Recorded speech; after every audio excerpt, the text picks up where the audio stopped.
Hi students, just want to go through your lesson of the day is about vocabulary strategies.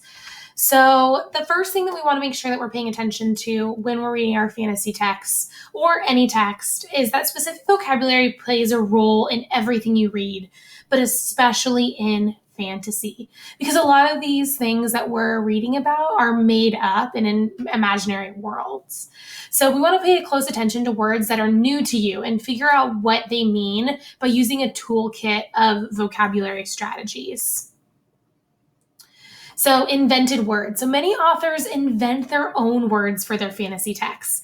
So check out the video to see how many words J.K. Rowling invented and how it was really hard to translate them into different languages.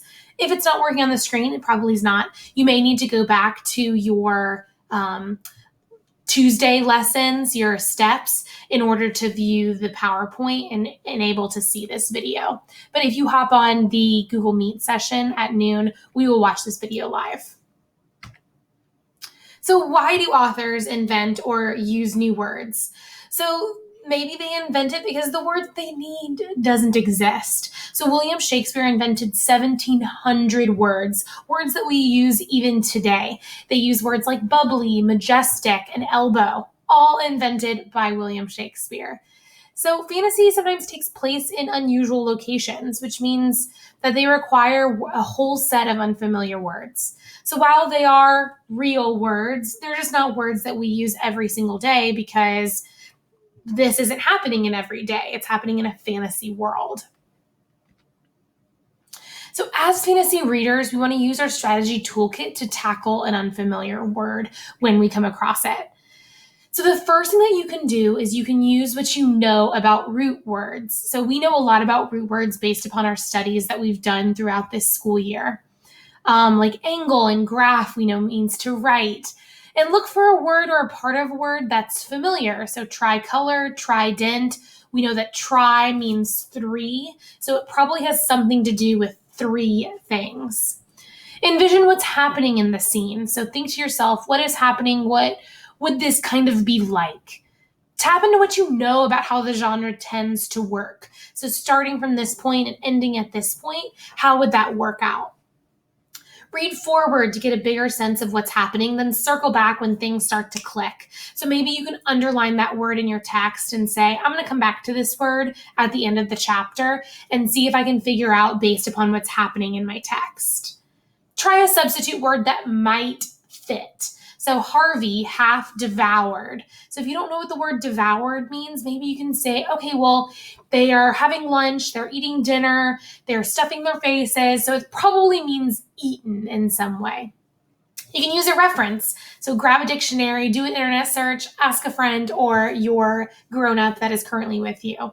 You can get the gist of the meaning, then look for the more precise definition later. So the Firmus Bendisnatch means the dangerous monster, and you can understand that once you are continually reading the book. I know some of us may even have some toolkits of strategies like using context clues that's not even on here, but refer back to this page so you can look and see how to tackle an unfamiliar word. All right, so we are going to read a very famous poem called Jabberwocky, and it was written by C.S. Lewis, who is the author of Alice's Adventures in Wonderland and the Narnia books. So the poem is written in a nonsense language, but we're still able to understand it based upon our usage of our strategy from our toolkit.